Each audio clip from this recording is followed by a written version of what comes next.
Hello lovely audience, welcome back to another quick tutorial of Quick Guide. In this video, I am going to show you how can you find your Facebook account by using your Facebook name. So, without any further ado, let's dive right into this exciting video.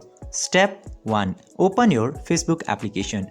Firstly, you have to open your Facebook application, and after opening the application, go to the login page and click to this forgotten password option.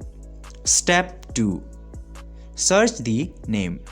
Now after coming to this find your account tab, you just simply have to click to this search by email address instead option and enter your Facebook name into this box. And after entering the name, just simply click into this find account option. Step 3. Select the account and recover. Now after searching your name, many accounts will appear. You just simply have to select which one is yours. By following these very easy steps, you can find your account into Facebook by searching your name. I hope this video was helpful for you. If yes, don't forget to like and share this video with your friends. And for more exciting future contents, you can also consider subscribing to the channel. Thank you for watching.